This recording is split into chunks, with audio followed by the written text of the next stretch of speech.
Hello everyone, this is Paul Hires from the Production Support Office. I've been asked to go over the 300 series chapters that have changed, mostly due to the implementation of our estimated quantities report.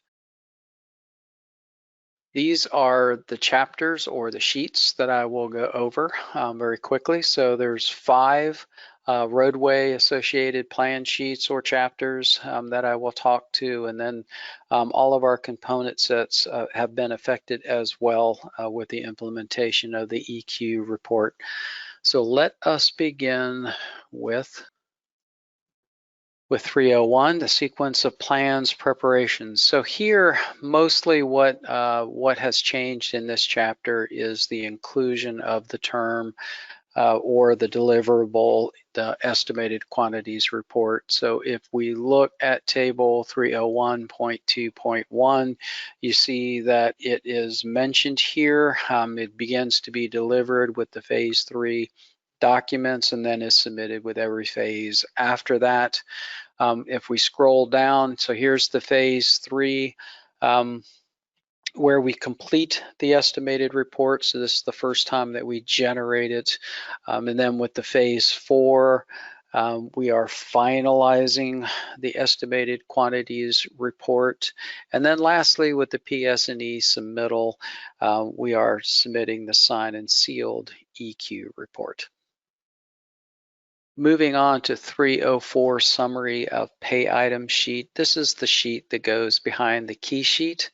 That is a printout, a report from the AASHTO after quantities and pay items are loaded. A report is generated in a format that we would place on the sheets and then place those sheets in the plans. We will no longer include those sheets moving forward. This is you're going to see this is a very often repeated sentence here, that this sheet is no longer produced for the contract set. And so for the summary of pay items sheet, that is true. Now moving on to 307, the summary of quantity sheets, that for the roadway plan set, we would have summary tables, quantity tables that we included on sheets that we placed in the back of the roadway plan set. Again, we will no longer produce those sheets that go in the plans. The whole purpose of the EQ report, estimated quantities report, is to be all-inclusive with pay item quantities, with the quantities. So for all components, and the quantities will be located in the EQ report. The 308 summary of drainage structure sheets, again, it's a similar sentence. We will no longer produce this sheet, but it requires a little bit more explanation than that.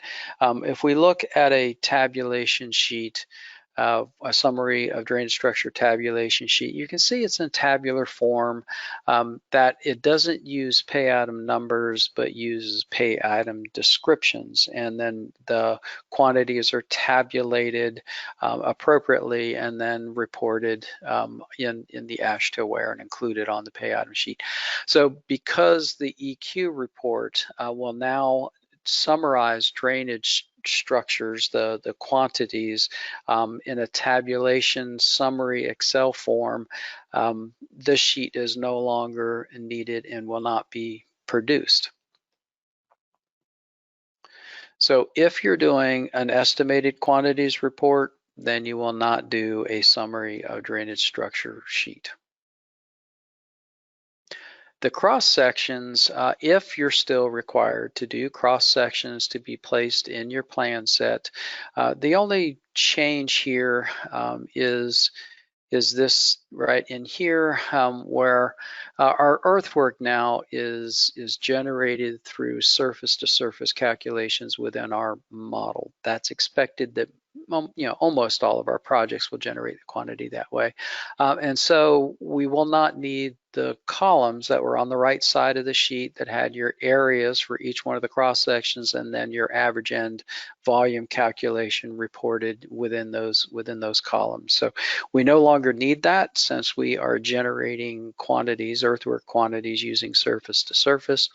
So just refer to the BOE and the CAD manual for how to generate that quantity and report the quantity in the EQ report. So now that was the roadway plan sheets, and I'll talk briefly about the component plan sets.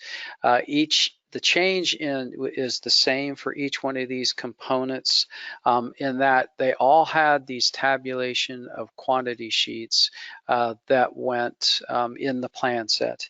And so because all quantities for all components are contained within the estimated quantity report, we no longer need these tabulation or want these tabulation of quantity sheets within these plan sets, these component plan sets, so they will no longer be produced. Again, you can go to FDM 902 for some guidance on that, and that is true for all of our for all of our component sets, the signing and pavement marking that I'm showing here, the lighting plans, signal plans, ITS, landscaping, and of course the utility plans as well. We'll not do a tabulation of quantity sheets. We will take all of those quantities, we will populate an Excel summary table, and that Excel summary table will be used to be included in generating the EQ report. There is one exception that I'll just briefly mention with the landscaping. So here, this used to be called the tabulation of quantity and plant schedule sheet. So the tabulation of quantity portion of that sheet will no longer be produced. So it'll be just purely a plant schedule, which is giving quantities for the contractor by location, so to make it easy for delivery and installation. The quantities for the landscaping, just like the other components, will be compiled in a Excel summary table that will be used to be included in the EQ report, will be generated, included in that report. But this plant schedule is auto-populated from this tabulation or from the summary Excel file that's used for the EQ report. The plant schedule will farm that information into another tab of the Excel sheet that can be then exported and placed on a sheet, a plant schedule sheet to go in the plans. Just a little bit different. So that is the summary of changes to the 300 chapters based on the implementation of the EQ report.